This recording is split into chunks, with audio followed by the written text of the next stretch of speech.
All right, perfect. Um, good morning, everybody. Today, what I will be going over is building your real estate brand.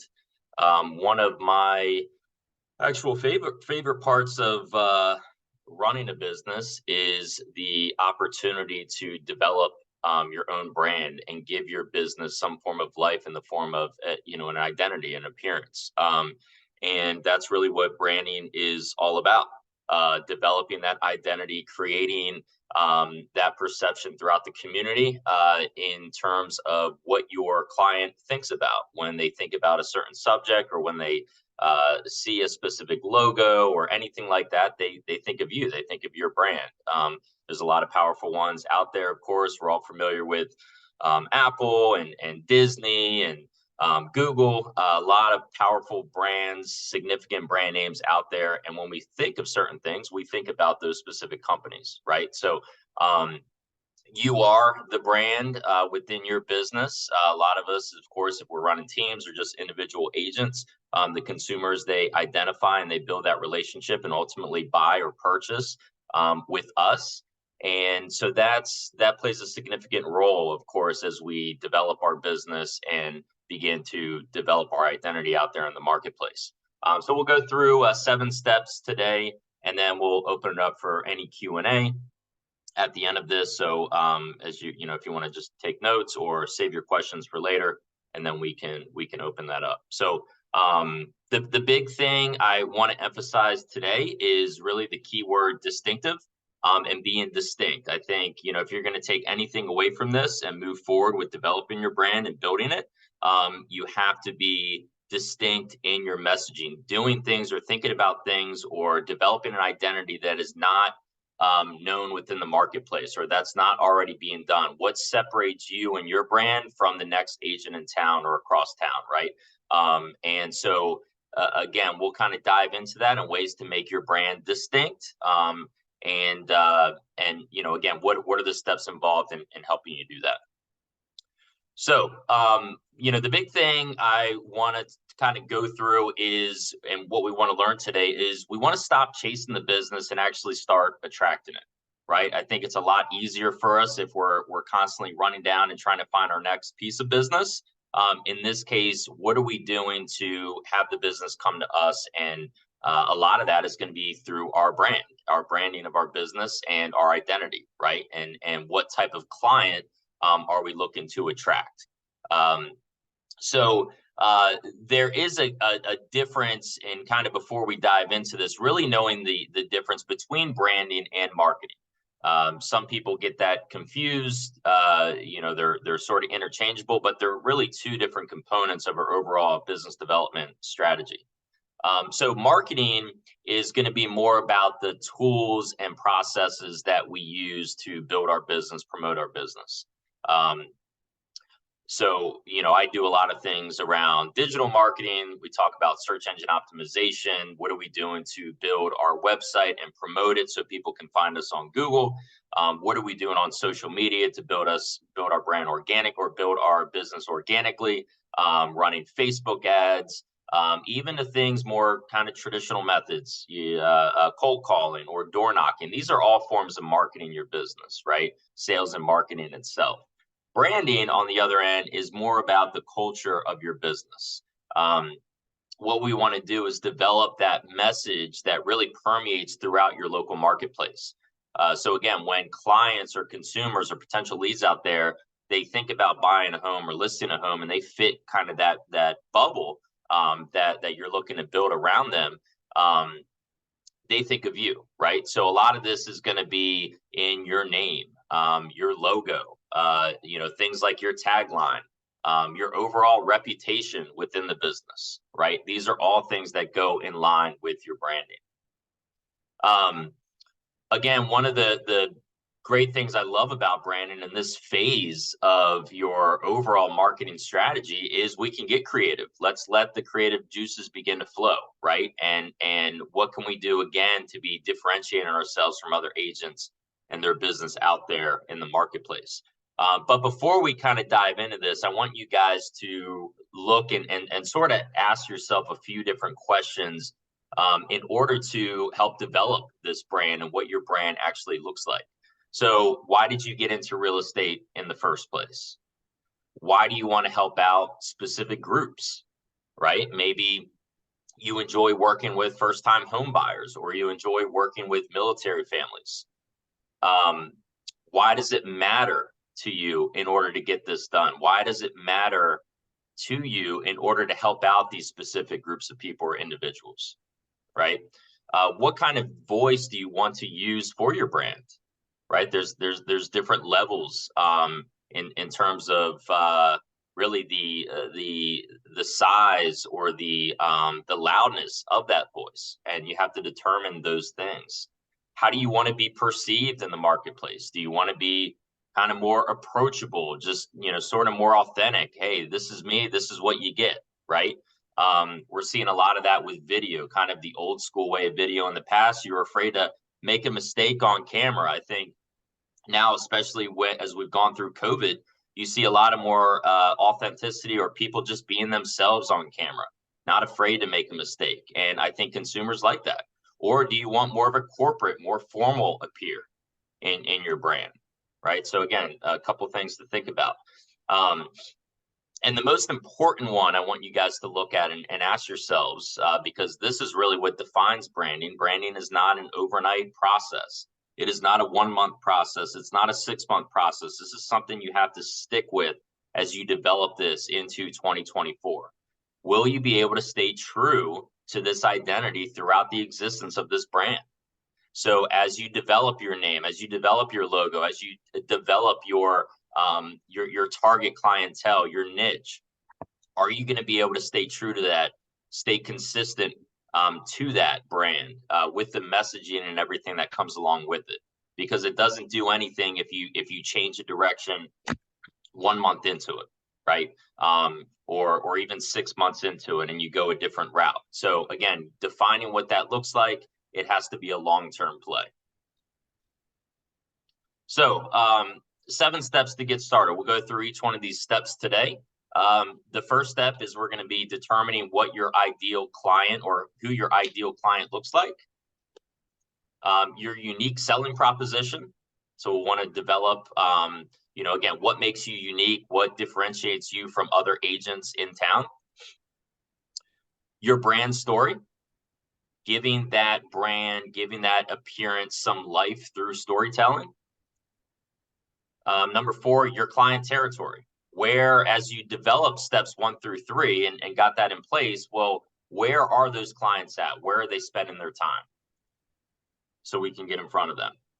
Number 5, your visual identity. This is going to be things like your logo, what your name should be of your brand, color schemes, fonts, things like that, the visual component of the brand.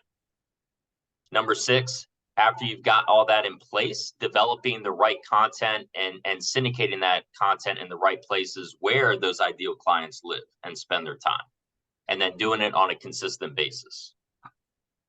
And then number 7, the final, is engaging with those clients, not just engaging with them and getting in front of them, but then actually nurturing them and staying persistent, continuously pushing that message in front of them. So again, when they wake up one day and they are looking to buy or sell real estate, they think of you, they think of your brand. All right. So let's get started here. Step number 1, identifying your ideal client. Before we begin any of this, we have to know who we're best able to serve. So there are many agents I've spoken to, work throughout the years, that work well with military families. Maybe they work better with, so maybe relocation. They're just familiar with working with families relocating to a new area. Whatever that case may be, maybe first-time home buyers, right? That's another big one. So again, we have to figure out who our ideal client is. Now, I've had agents ask me in the past, well, Matt, what can help me sort of determine that? Can I align those clients with my DISC profile, or take a Myers-Briggs and then kind of figure out, all right, well, this is how I match up. Maybe I need to match up with similar individuals. I wouldn't get too caught up in that. What I'm used to seeing and what's been done better is to kind of look at your past sales or past people you've worked with and interacted with, and then identify those commonalities with those recent clients or past clients, right? And then kind of define those different characteristics and kind of what's made you become who you are today and what you're used to working with, or who you're used to working with. A lot of that can be done by developing an actual client avatar.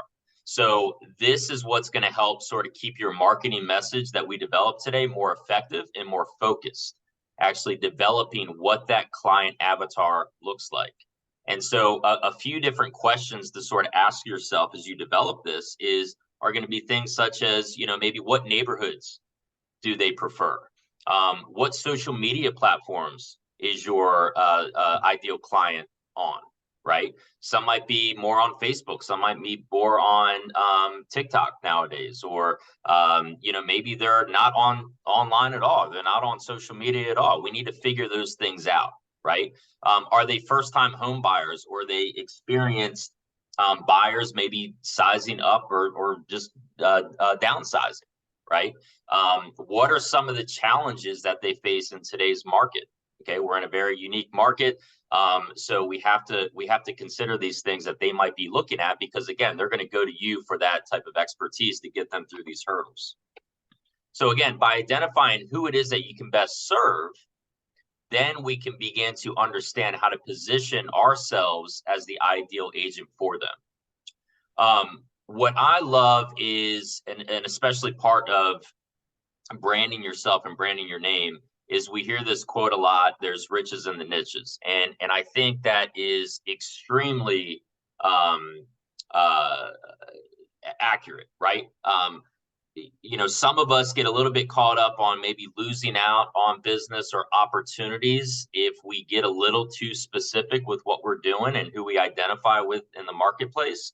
That couldn't be further from the truth, or really inaccurate in terms of how you're trying to build and develop your business. I think there's things in terms of narrowing your focus that really allows you to stand out as a specialist rather than a generalist in the local marketplace. So again, rather than being just the face in the crowd among all the other generalists and agents out there, maybe servicing the entire Tidewater area, you can drill it down a little further and focus on a specific area if we're doing location targeting. Or we look at maybe certification or designations, right? Maybe you've worked well helping divorced couples in the past, right? There's designations around that out there that you can go out and get certified for. So again, really trying to identify that, come up with what that niche is that you're looking to build into. That's going to allow you to, one, develop a deeper level of understanding, which really helps your client. Okay, maybe again, I just use an example with divorced couples. You have a track record of working with them, or you just know the process, you know all the hurdles that are going to come up, and you create that identity. And so those people that fit within that segment, they come to you as that local expert because you've done it, you understand the hurdles that are involved, and they identify with that messaging, right? So a deeper level of understanding, which really benefits your client. And then the other thing is there's reduced competition, right? Instead of tackling it from a 1,000-foot view and trying to take a massive segment or a massive percentage, again, that general segment, we're drilling it down further to look at a specific segment of individuals that we uniquely tie in with. Okay. So again, there's going to be less agents going after that group of people compared to all the agents in town that are going after everybody, just because there's an opportunity for business. Some just kind of examples to give you guys some ideas. So again, I've worked with agents who target younger couples, younger families, first-time home buyers. Again, is a pretty common one. Renters, maybe you have a great track record of converting renters into home buyers, first-time home buyers. Investors, families or couples, whoever that are looking to relocate to the area. Okay, so relocation. Empty nesters, military, big one, of course, around Hampton Roads. Retirees. Okay, and then maybe even on the luxury side, attracting luxury buyers, right? So again, just a few different examples for you. I mean, there's tons and tons of different segments. We can spend a lot of time on this specific step, but again, the first thing you want to do is really who you have helped in the past, or who you feel like you could provide some value to, and really build around that. What is your ideal client look like? Step two, developing your unique selling proposition. All right. So, what are you going to do differently to help that ideal client achieve their goal faster and with the fewest number of hassles? That's exactly it. That's what you have to identify and ask yourself. This can be done I see this really in three different buckets. You can do this with information that you provide, service that you provide, or developing a systematic plan to help them achieve those goals. All right, so a couple examples in developing this proposition. With information provided, this could be you developing some informational content addressing their biggest pain points. Maybe buying versus renting. Okay, somebody has been renting for a while and they just don't know the process, right? So kind of really hone in on that type of content. How much money do they need down? What is the overall home buying process step by step for first time home buyers? They've never been there. They have no idea what to do, where to get started. We're in, again, the challenging market right now. So what are we doing to help educate our clients, really stick them at the top of the funnel and begin to educate them and make them aware of the process, right? This isn't order taking. We have a lot of stuff to do before that order gets submitted, right? In the whole selling piece. So again, starting them at the top of that funnel and educating them through that process. Maybe providing information about a specific area that they're relocating to. Okay. The service provided segment. This could be maybe a concierge plan that shares some additional services that they can expect that you actually do as an agent, that they can receive when working with you. Maybe you involve drone photography, right? Or just any type of added bonus in working with you that's more on the service side, that you go a little above and beyond for them. And then a systematic plan. So another example, this could be an overall marketing plan that clearly outlines how they can sell your home as quickly as possible for the highest price possible, right? And actually developing that plan together for them to see. So again, what makes you unique? You have to ask this question: what do you do differently? And not only what you do, but why those differences are valuable to them, right? So again, what is it that you do differently that nobody else does within the marketplace, or maybe they just don't do it as well as you? And then why those differences are valuable. You're not going to be able to develop that unique selling proposition, that advantage, if you don't have this together. And you can't thoroughly answer this question for yourself and about your business. So that's something you have to pinpoint and break out for them to see. Step three. Now, once we've identified what that USP is, we can begin to kind of bring it to life. So, one of my favorite quotes, Brian Eisenberg: facts tell, stories sell. I don't think there's any more truer statement. I've been in, the sales side for quite a while, and it really does. I mean, there's facts you can spit all day long to somebody, but it just doesn't do anything unless you can kind of provide some context around those facts and bring them to life in the form of storytelling, right? So leveraging stories makes your message memorable, and being memorable is really what builds a brand. That's what's going to allow people, again, when they wake up in the morning and today's the day that they finally want to go ahead and buy or sell, who are they thinking about? They're thinking about you because the story and the brand you have in the marketplace is memorable to them. They see it, they believe it, and they identify you with that brand, right? So What I suggest doing, kind of a good template to start off with, is, when we hear storytelling, you're not writing pages of stuff, right? This can be done in one simple sentence. Use this template to start. I help whoever you help do whatever you help them do, so they can do whatever they desire to do. Okay. So an example, if you're working, maybe your niche is going to be first-time home buyers, and that's what you want to build your brand around. I help first-time home buyers purchase their first home so they can achieve the American dream of home ownership, changing the trajectory of their family's finances over their lifetime. All right. The military. I help military buyers and sellers buy or sell homes when they are moving to or moving away from Norfolk Naval, so they know their housing needs are handled professionally while they serve. All right. Nothing more to it. That's just kind of developing that quick one sentence on who you help, what's going to happen when you do help them, right? And overall, why are you helping them? What is it that they desire to do? How can you build that bridge and connect those components, right?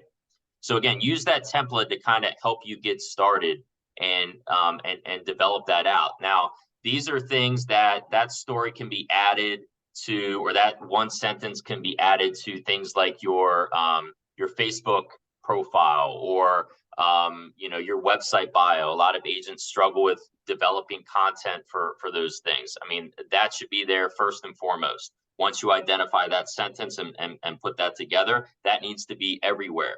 So that audience, when they identify, they can read that, they can see it, they can ultimately identify with you. And again, across that bridge. Now, once you have identified that, you have to, again, kind of bring that to life. I mean, it's one thing to put it on paper and state that in one sentence or two sentences, but why? What made you define that statement? Okay, why did you label that? So that's where we're going into our biggest why. Telling them our why story. In that case, right? You love working with investors because investing helped you gain financial freedom, right? You love working with military families because relocation or relocating when you were younger, you remember all that. You remember the struggles or the stress that the family was put through. My father was Navy. We moved a whole bunch of times. I remember all those moves and the stress it put on my mom, but I could identify with that. You rented for years only to finally break through and purchase your first home, and how that has changed your long-term financial picture. You want to do exactly the same thing for other renters out there in the local marketplace who are hesitant about pulling the trigger, or maybe they're just not knowledgeable of the process, right? So again, we're developing our overall brand story. We defined our 1 to 2 sentence statement, okay, what it is, but then we're also backing it up with why we do that, why we do what we do, okay, and identifying with that specific ideal client. Step 4. So identifying where your clients spend their time. We've identified our ideal client. We've put together sort of our messaging, and again, why we're good at helping them, what our proposition, our additional value adds that we can offer can really attract them to us.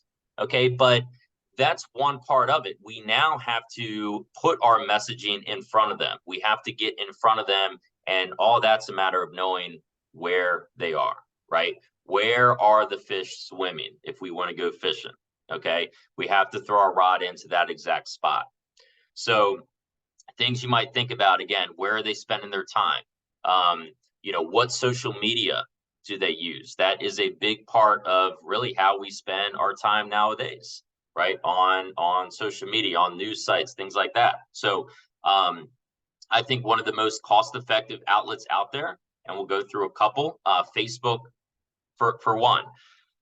Facebook's largest age demographic, the group, are going to be ages 25 to 34. So if that's sort of, once you define your ideal client, if they kind of fit within that age range, you want to be on Facebook. You want to be running Facebook ads. You want to be joining groups and getting your messaging out there. You want to be growing your following base organically within the channel of Facebook. Instagram. All right, Instagram, their largest age bucket are going to be ages 18 to 24. So that's going to be, somewhat younger generation compared to who's on Facebook. Okay, so again, a lot of these, they might not be just ready to buy, but they're getting into that position, right? So again, these are going to be a younger segment audience, but again, your ideal client, they could fit into that bubble, and that's going to be a channel that you want to emphasize. Larger percentage of Gen Z compared to millennials on Instagram. TikTok, all right, their largest age segment, same with Instagram, ages 18 to 24. So again, a younger audience, but who you want to really plug into and get in front of as they get ready to purchase their first home. The unique thing about TikTok is they have the largest amount of time spent per day of any social network out there now. All right, so average of 45 minutes spent per day. That's more than Facebook. That's more than Instagram. That's more than YouTube in that case. So again, with that population, that is somewhere where once they're on there, they're checking in a lot. They're on that application. So the opportunity is there to get your messaging in front. And they're also, again, growing heavily, significantly in their younger base. Okay. So, again, something to think about as you get ahead of the game, especially if you're working with, maybe your ideal client is working with younger couples or first-time home buyers, for example, younger military as well. And then YouTube. So their largest age segment is going to be ages 15 to 35. So a little bit wider here.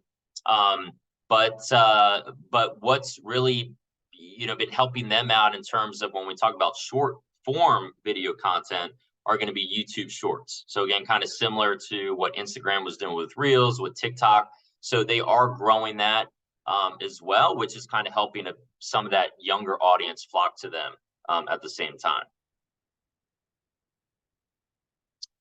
Step 5, creating your visual identity, right? And I've kind of, this is one of my favorite parts of the whole process, sort of developing, again, what that visual component looks like of your brand as you're developing that. Okay.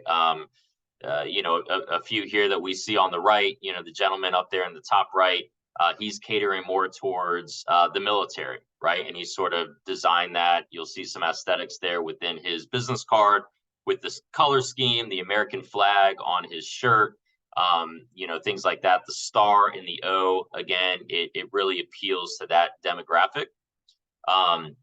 There's a guy in Las Vegas. He's specializing in condos, right? King of condos, and he did something unique with his business card there. It kind of has the the city line or the skyline there carved out, which was pretty cool, pretty unique. The Peach team, this is mortgage, but kind of the same concept. I like their tagline, the right pick for all your mortgage needs, right? Kind of play off the Peach term. And they have pick highlighted. So again, here they go with identifying a clever or a catchy tagline, which all goes into that as well. And then the bottom right example there. So again, they have their business name and then they have their slogan. When you're tired of tenants, toilets, and termites, give us a call. So I thought was pretty catchy. So the important thing to note here is if it's not distinctive, then it don't matter. It really does not. If you're putting out the same old business card in the marketplace with the same type of format and fonts and everything, it's just going to get lost in all the other stuff out there with all the other 5, 6, 7, 8,000 agents. Okay. So it needs to be distinctive and it needs to be set apart from what everybody else is doing. And to further back that up, it needs to have continuity. It needs to be consistent. So one of the first things that you're going to need to identify in your visual makeup of your brand is going to be the name, right? And that's where it all starts. So maybe you run a team, maybe it's just an individual agent, just yourself, okay? You know, the Coastal Virginia Group, or you know, Matt Langen Homes, or whatever. It can be whatever that looks like. Again, that's going to kind of pair into what your target audience is, okay? But you have to define what that name is. Now, I always like to work backwards a bit on this. When you're defining your name of your business and of your brand, I always check to see if, for one, the domain's available. You know, if you're going to build a brand, you need to have a website domain, something short and sweet. Okay. And domain being a .com. You can go to GoDaddy, think about some names, plug them in, see what's available. Because if you define a name prior and you fall in love with that name and you build the brand around it, then you go and try and purchase a domain. You try and purchase an email address that's tied to that. You go out and you try and change your Facebook page name, or your Instagram handle, or your Twitter handle, or X handle, now that they call it, things like that. Well, if they're not available, then it sucks, right? Because you just put in all that time, but you don't have these names available on the internet landscape. So I always kind of like to look at it a little bit backwards, put together some ideas, do some research online to see what names are available, and then go ahead and purchase those and develop my name around that. Right. So in this case, we're looking at the example of the Peach Team. If I was running the Peach Team, I might, you know, have went and bought thepeachteam.com, or made sure facebook.com/the Peach Team was available. Things like that. Instagram, same thing. YouTube, same thing. And then once I've identified all that and it is there for me to purchase and have available, then I'll go ahead and form my brand around that. So again, things such as your logo, you'll want to get that in place. A lot of agents I've worked with typically use, there's a bunch of them out there. One common one is Fiverr.com, Fiverr.com. So that, again, you don't have to go hire some professional graphic designer that's going to overcharge you. Just go use a freelancer if you want to develop a logo, right? I've even seen some do it on Canva. Okay, so again, it's really, there's not a lot of money that you're shedding out here to develop a logo, but you need to have it for your brand. Absolutely. Tagline, the color scheme that's going to fit within your brand. Okay, so again, the guy up top right, Joseph, he did the red, white, and blue, right? The Peach Team has a little bit of that orange and that green involved. Fonts, making sure all your fonts are the same. Your personality, right? This all needs to be the same and consistent in your marketing, or you don't have a brand. If you do, if you put stuff out on Facebook one way and then something different in your open house flyers, it's just not going to connect. You're not going to develop that consistency, which you need in order to bring it to life. So again, making sure once you have the name, once you have the logo, tagline, color scheme, all that stuff put together, you need to make sure it's consistent across all of your marketing information, right? Business cards, open house flyers, your website, what it looks like on social media, hashtags, right? If I'm the Peach Team, I'm doing at the end of every single one of my Facebook posts or Instagram, or when a client has a testimonial, hashtag the Peach Team, right? Or hashtag King of Condos. I mean, things like that. So again, all of these different ideas you want to make sure is consistent. All right, print media too, postcards, sign riders, car decals. There is a little source here I'll click on real quick because I know some people, we sort of have this,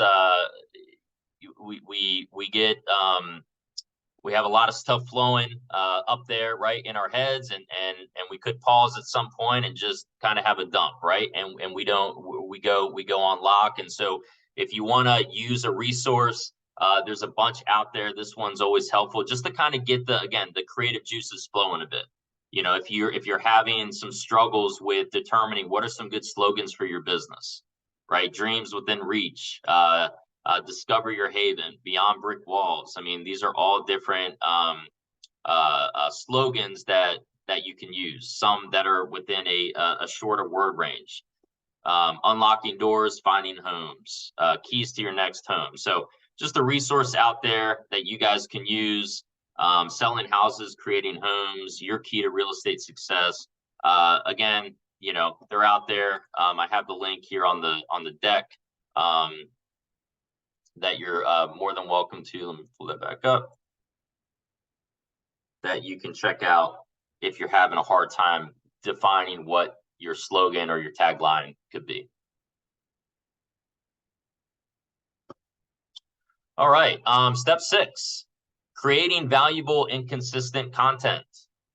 All right, we've done all of that work, putting together, defining the brand, what it means, why we're doing it, who we're targeting, what it looks like. But now we have to put it all into action, right? When they do see it, what is the type of content that they're being served?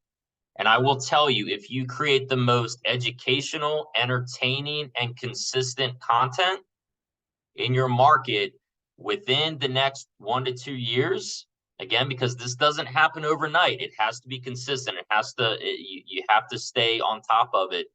When consumers think X, they will think you. When they think waterfront property, they will think you. When they think military relocation, they will think you. Right? But those are the 3 biggest components when I say content, developing the right content, okay? Resources for them. Heck, we live in an age now with artificial intelligence, things like ChatGPT. We don't have to write a whole lot of stuff anymore. We can go to ChatGPT, and for those, I've done a couple classes on that in the past.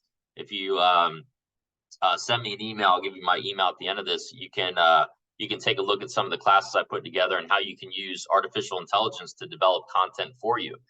So again, we don't have to be writers, right? But it needs to be educational, because that's what consumers are looking for. They want to be educated on the process. It can't be boring, right? We need some entertainment involved within there. We need some spice. We need some flair, but it has to be consistent. We can't just create educational content one day, make it entertaining, doing all these different things, and then, you know, we're crickets for 5 months, and then we decide to do it again, right? It has to be consistent. You have to develop some type of content calendar for yourself. Okay. The great thing is content distribution nowadays is an extremely low barrier to entry. A lot of this stuff's free. It's free to post on Google. It's free to post on YouTube, on Instagram, some of these other social media channels, right? And you can use these to push out content to your target audience. All right. So I get asked a lot when we're developing this content, what should we post? How often should we post it?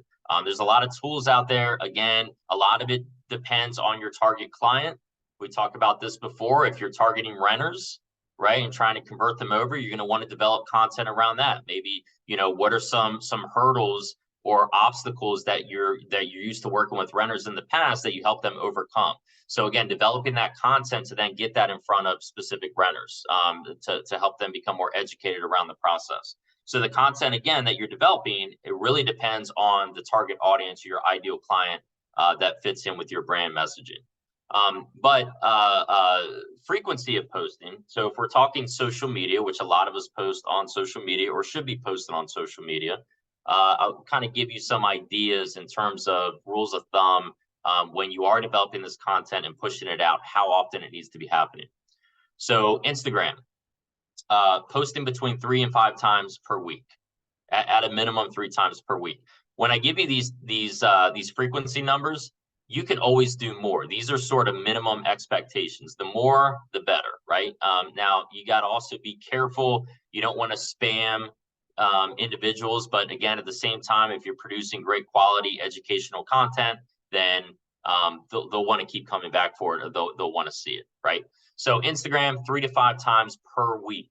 Okay, set yourself a calendar to do that. Instagram stories, posting at least 2 times per day. Okay, maybe that's just a quick little message about mortgage rates dropping a little bit, or you know, you're riding through a specific part of the neighborhood. You know, you're on your way to an open house or leaving an open house, and you wanted to highlight the area, or you know, something like that. Video content is beginning to it's crucial. It's crucial to your overall strategy, right? Facebook, at least posting between 1 and 2 times per day. All right, again, this is all off stemming from your business page. Okay, so again, you know, maybe an open house, a new listing, maybe a client testimonial, maybe a article that was published in the news, okay, that pertains to the real estate market, or maybe highlighting the area, right? Maybe something new happened, a new business opened. TikTok, posting 3 to 5 times per week.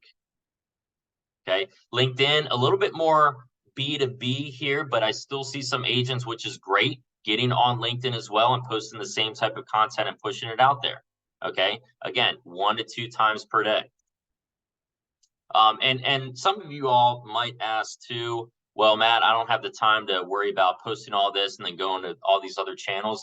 There are systems out there or tools such as Hootsuite. Hootsuite is one of them, one of the common ones, that will take the content you're producing and then push this out at the click of a button to all your different channels, right? So you don't have to keep, it's not a redundant process. You're doing on Instagram, then going to Facebook, then to TikTok, then LinkedIn. You can actually, you know, use a tool like that in order to syndicate out the content pretty seamlessly. Google Business Profile, at least 1 time per week. I did a training on that, great training, just solely about developing your Google Business Profile and how that should look, how you can use posts to your advantage. And then step 7. So this is the part where I think a lot of agents I work with kind of drop the ball. They do all this stuff up front, but then they don't engage, or they just stop nurturing, right? They stop their follow-up. So this is an important step to follow through. I mean, these aren't 6 steps, these are 7 steps for a reason, because this last one is so important and so key to developing your brand message and making sure it's consistent. So we're not just attracting a following, but we're now engaging, we're connecting with them, and then we're nurturing them for the long term. Because as we know, not everybody's going to buy every year, every 2 years, 3 years, 4 years. You know, there's going to be times, right, where you know, it's going to be 4, 5, 6, 7 years.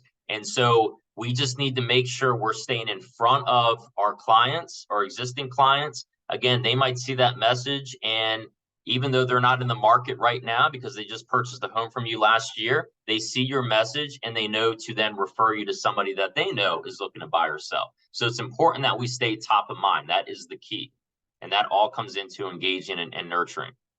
So engaging, 2 different things, engaging and nurturing. Engaging is going to be things such as responding to every comment that is made on your Facebook post or on your YouTube or other social media. A lot of agents forget to do this. They might post something out there, somebody responds, they might like it, they might comment, oh, that's pretty, things like that. Do yourself a favor, go back through, look at past comments and reply, engage in those comments. YouTube, what I see is pretty unique is if you're developing video, a lot of people will tell the viewer to subscribe to their YouTube channel in the video. You see this a lot nowadays, right? What I like to say is, instead of just really subscribing to YouTube, drop a comment below the video and say, hey, I would love your information, or I'd love access to this free guide on home buying, or the top 10 things you need to do today to prep your home for sale, or things like that. I'd love to see that guide. Get them to comment on your videos in whatever way that looks like, and then you respond back to that comment, right? So that's all creating engagement. YouTube favors that in their algorithm as well when you're developing this video content and they're choosing which videos to show that searcher, right? So all these things you need to be looking at.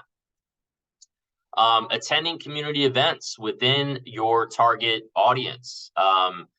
You know, making sure that they'll be there. Who's going to be in attendance? What different events are happening around your area that involves your target clientele. Military events, first-time homebuyer events, right? People relocating to the area, all these things to be thinking about and making sure that you're there engaging with them, with your brand. And then always providing some type of call to action, letting them know what to do, right? If you're sending out flyers, maybe having a QR code on there, find out what your home can be worth today, or in your video that you're doing, even if you're providing some type of educational content, always at the end or at the beginning, let them know, hey, I'm here as a resource for you. If you have any questions about this content, here's my number, here's my email, or drop me a comment, right? Always provide some type of call to action for them, so they know what to do. They know where to go as far as the next step, because that can be overlooked, as silly as it sounds.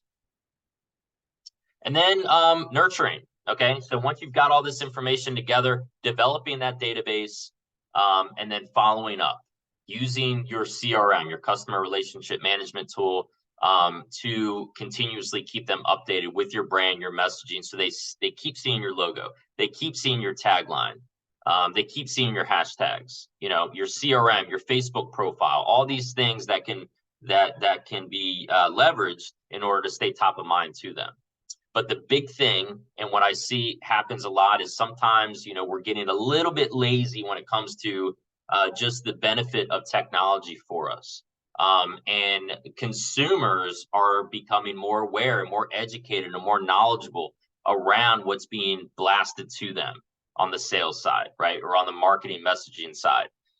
So, make sure, whether it's messaging through email or texting or whatever form of channel you use, just be authentic, use their name. Don't make it seem like it's a auto bot that's reaching out to them, because then they know, okay, well, he's trying to be engageful, or she's trying to be engaging, and I get it, but they're utilizing technology. Is it really them that's sending me this information, or are they just using, again, a tool or some type of system like that, right? So again, keep that in mind. I will take being authentic, even if it means a little bit, more time involved in terms of the nurture process. Again, I'm not saying axe technology at all, but just keep that in mind when you are reaching out and nurturing. Make sure that they know it's you who's sending that information out. We talked about that, following and responding to others' content as well, not just your own. So again, go on Facebook, find your audience or past clients, whoever, comment on their posts when they put a picture out there, something exciting. YouTube, all these different channels. Don't just get in the habit of expecting comments on your stuff when you push it out. Go somewhere else as well and comment back, right? Or engage from there. And then just the last one, building true relationships, authentic relationships. This is all done through your brand. They buy because of you. They're doing business because of you. And you are your brand. Your brand is you. That's how this business works. And if they can identify with that brand initially and be turned to you and meet you through that connection, then that's the beginning of a fruitful relationship, right? And that goes a long way within this space, within real estate. So that's all I got. We are approaching 1 hour, so I got about 5-10 minutes for anybody that has any questions for me. I do have my email on here, so if anybody just wants to shoot me an email, let me know. But at this time, I'll kind of leave it open for any questions that you all have.